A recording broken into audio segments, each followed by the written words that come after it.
Welcome to Brain Health Matters, a show dedicated to helping you improve your health, master your mind, and boost your brain. I'm your host, Kate Kunkle, and this week we're going to learn why it's so important to dump the sugar. And our guest will be giving us great tips and tools to do it relatively painlessly. Stay tuned. Brain Health Matters is brought to you by Don't Let the Memories Fade. Learn many enjoyable ways to enhance body, mind, and spirit with simple lifestyle changes that will help you improve your memory and your mind. You can create a healthier, more vibrant future with Don't Let the Memories Fade. Available in ebook and paperback on Amazon everywhere. Hi, I'm Kate Kunkle, and today Becky Bell is here. She's a registered dietitian specializing in gut health and metabolism. She's the co-owner of Rooted Nutrition Therapies, a functional nutrition practice dedicated to helping women eliminate digestive symptoms and fuel their metabolism so they can give up dieting for good. Welcome, Becky. Yeah, thank you. I'm so glad to be here. Excited to chat with you today. Yeah, so a big part of people having trouble with their waistline is how much sugar they ingest, correct? Absolutely. It's a big contributor. As is the contribution of sugar to brain health matters. Memory loss as people get older, and if they're heavier, they also have a much bigger risk of developing dementia and other cognitive issues and neurodegenerative issues as they age. So I'm delighted to have Becky here with me. What I am going to do, folks, is just introduce a little bit of the science behind the importance of getting rid of sugar for your brain health, so that when you get these, you will get why you really need to pay attention to what this lady has to say. We have to dump the sugar. Bottom line, we just have to. It's not just about losing weight, although that's a big and important part, and we'll talk about that. But our brains simply don't do well with sugar. Hippocrates, who's the father of modern medicine, said, "Look to the gut. It's the cause of all disease." And it really is. And Becky's got lots to say about that. And the gut-brain connection is real, and it's very important. In fact, 80% of your nervous system lies in your gut. So now we normally have a barricade between our gut and our blood. But when we eat food that causes inflammation or an imbalance in the acid in the gut, the tight junctions that form that barricade are broken. So it's like little tiny spaces between that, then the objects in the gut, the stuff that's in the gut, can get out of the gut and into the bloodstream. That can be yeast, mold, fungus, toxins, undigested proteins, and things like that. Once they get into the blood, they can end up throughout your entire body, including your brain. And that's when we get inflammation in the brain. So sugar equals acid. It's an acidic substance, and that can cause inflammation. So that's the first reason we want to dump the sugar. But there's more. By eating too much sugar, or there's a coach that calls them crappy carbs, which is completely refined and processed carbs. When they come into the body and there's too much protein or unhealthy fats, that excess sugar pairs up with the protein or the fat, and it causes something called glycation.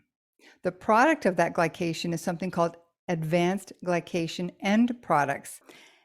Think of it like an egg that gets boiled. Once it's boiled, it's there. You can't unboil it. And it's the same with ages.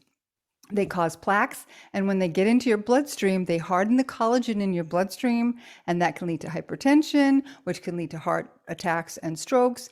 And those are risk factors for dementia. So I wanted to kind of set that up and let Becky take it from here, because there's just so much to unpack with the dangers of sugar. So Becky, how can you tell though if you're having a problem with sugar? Yeah, that's a good place to start. I think that just craving sugar all the time, is a good indicator that there is a problem with sugar, because the more that we consume sugar, the more that we tend to want it. It fuels those cravings. I also think if you just notice that you struggle with food cravings in general, not even just sugar, but if you feel like you're struggling with food cravings, that could be an indicator that sugar is really a problem for you, because there's a big connection just between appetite and sugar.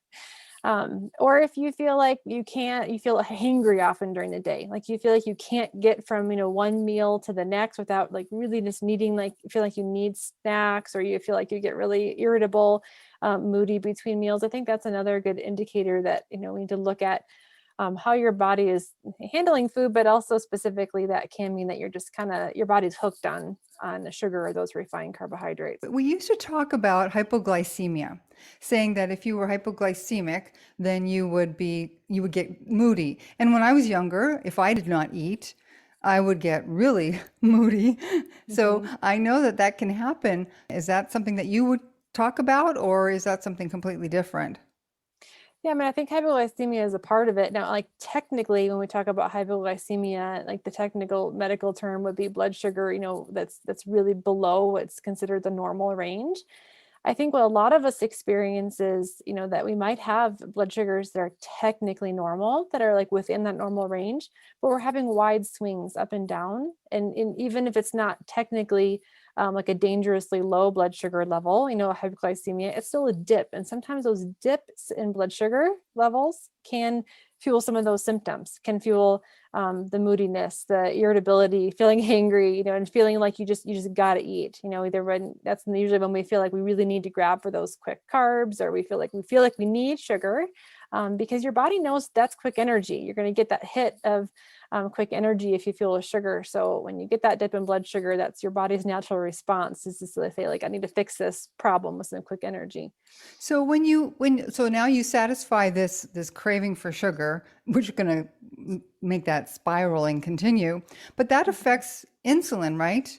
Now, is insulin, what is its purpose? Like, from what I understand, it's a nutrient transport hormone. It's not something that's supposed to it's not actually designed to lower your blood sugar. So how does that fit into all of this?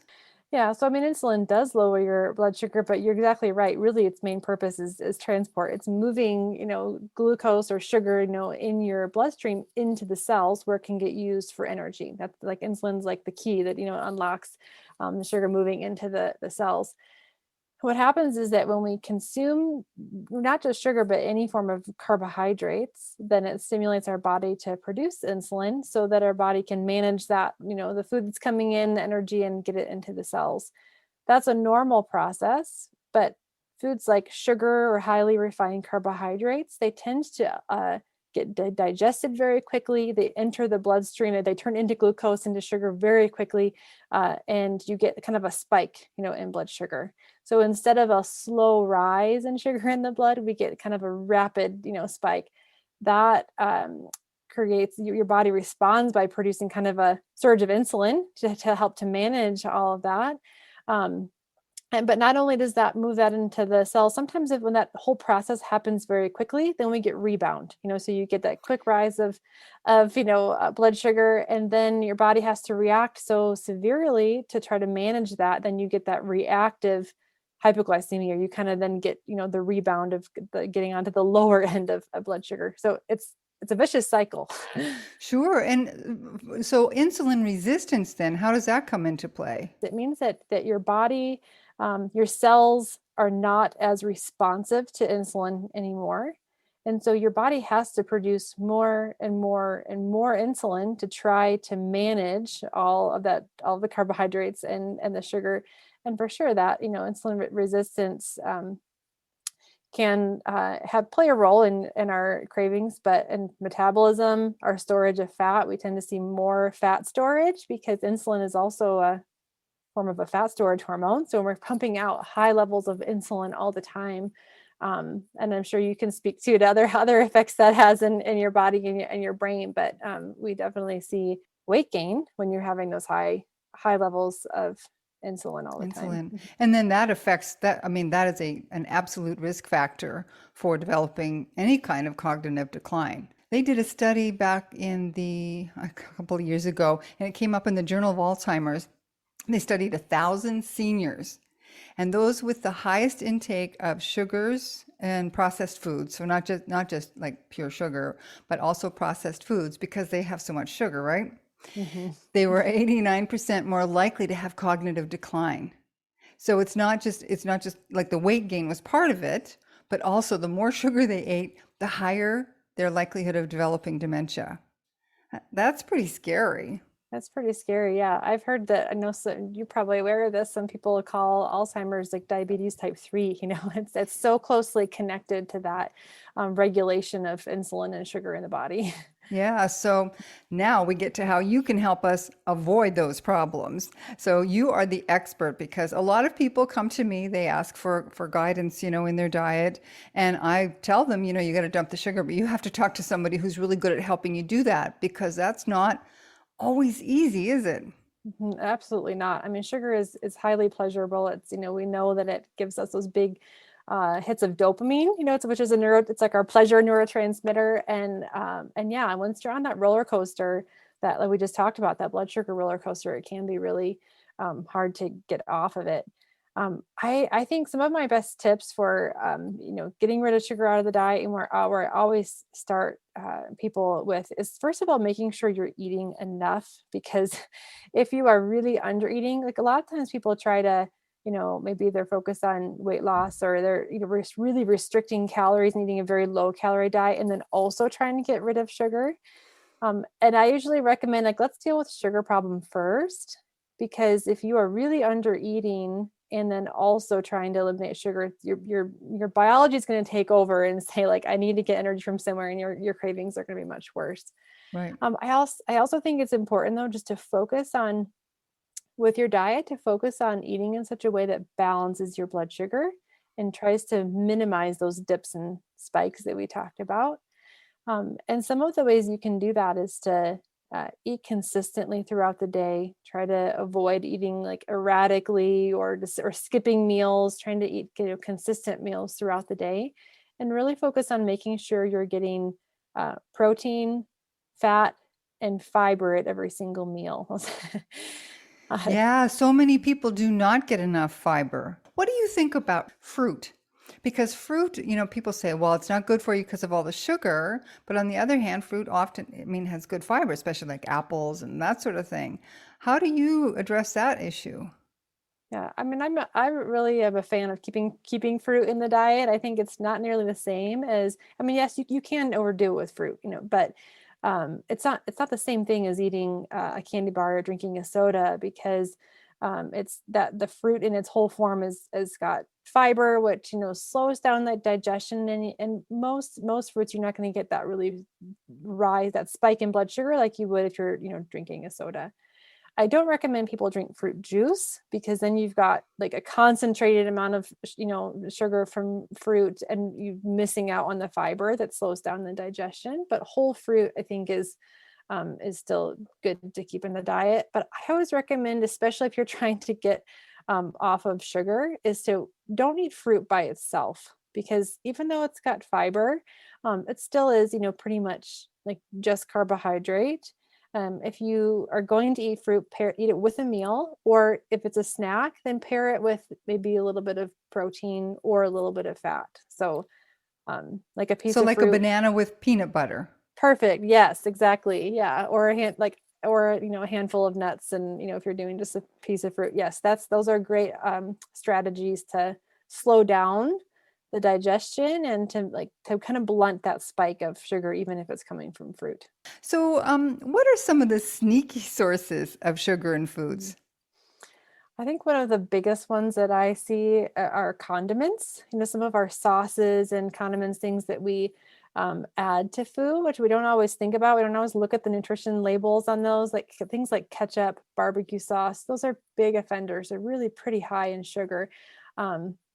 As well as things like, flavored yogurts, some like granola bars, even some protein bars, which we think are maybe supposed to be more like health foods, that often have a lot of added sugars in them. And breakfast cereals are a pretty big offender. Even the best ones usually have quite a bit of sugar. And granola is actually really high in sugar when you buy it in the grocery store. And that one is one we think, is probably like a healthier one, but usually pretty high in sugar. So when we say sugar, one of the things that I've noticed, I live in Ecuador, and here they're crazy for sodas, for soft drinks. Oh my gosh, like instead of drinking water with a meal, they always have soda. But there's sugar in the soda here. In North America, it has high fructose corn syrup. Can you talk to our listeners about the difference? Yeah, I mean, I think they're both sugar. Yeah. I think that I would say we should avoid both. I do think though that there are some studies that show that the way our bodies handle that highly refined sugar, so corn syrup, is highly refined form of sugar. It tends to be a little bit more inflammatory, and it does have a little bit bigger impact on your blood sugar levels compared to regular sugar. I think that really, I think it's not a big enough difference that we should can justify let's get rid of corn syrup and just drink sugar. I think we probably should, it's still sugar, but I do think that that between the two, if you're having some sugar in the diet, I think the less processed forms of sugar, even if you're going, having some things like honey or maple syrup, yes, those are still sugar. We need to be aware of those, but I think your body does, especially from an inflammation perspective, I think there are some differences in how our bodies handle those things. I'm glad you brought that up because a lot of people say to me, well, what about honey or maple syrup? And I say, well, yeah, they're better, but there's still sugar and they're still going to cause a certain degree of inflammation and they're going to affect your insulin levels, right? Mm-hmm. It's still going to Yep. do that very same thing. Yep. So then the next thing is, what about all this move to have artificial sweeteners? Mm. Yeah, I think that there are some problems with artificial sweeteners. I think that one of my biggest concerns with artificial sweeteners is just the fact that if you are trying to get off sugar and you replace all of your sugary foods and beverages with just artificially sweetened things, it's still keeping you kind of hooked on sweet. And sometimes when we're used to having sweet things all the time in our diet, like our brain just is telling us like we need sweet. And I think for at least at the beginning when we're trying to get off of sugar, you kind of got to retrain your brain to have a new appreciation for food and flavors, and to get to the point where you don't feel like you just need sweet all the time. So I think that's a reason maybe to not do artificial sweeteners. There are some other concerns I have with some artificial sweeteners, or some studies that, I mean, my focus is on gut health Hmm. particularly, and there are some studies that show some of the most popular artificial sweeteners disrupt your gut microbiome, the balance of bacteria in the gut, and we know that causes lots of problems, to our health, but really can keep you stuck if you're trying to get off of sugar, because your gut balance can have a big impact on appetite and sugar cravings. Sugar itself, besides causing inflammation, what else can it do then, sugar and artificial sweeteners, to actually disrupt the balance of the microbiota? Yeah, so when I talk about, gut balance, I kind of talk about, like the good guys and bad guys in the gut. We have tons of bacteria in the gut. We want them there. You need the bacteria in the gut, but we need a good balance between the beneficial bacteria and the ones that are maybe more opportunistic or can cause negative effects. And there's, both artificial sweeteners and sugar itself can kind of lead to that imbalance, or that overgrowth can feed some of the bad guys, in our gut. And that, interestingly enough, that when sugar feeds that imbalance, and then once you get a lot of imbalance in the gut, it actually just fuels the cravings. Sometimes that contributes to things like yeast overgrowth in the gut too. That was yeast overgrowth in particular is when I see causing crazy sugar cravings for people. Sugar feeds that yeast, and so the yeast keeps wanting more and more and more once it's there and it's overgrown. So it keeps you in a vicious cycle because it's like that overgrowth is what's causing all of your cravings or contributing to the cravings. But I think sometimes just like kind of like cutting ties with it and giving your body a chance to rebalance. And in the long run, you'll find like after a while that the cravings get better. You don't need it anymore once we've addressed. And you won't also be looking for that dopamine hit all the time. So it's a twofold step down from the sugar.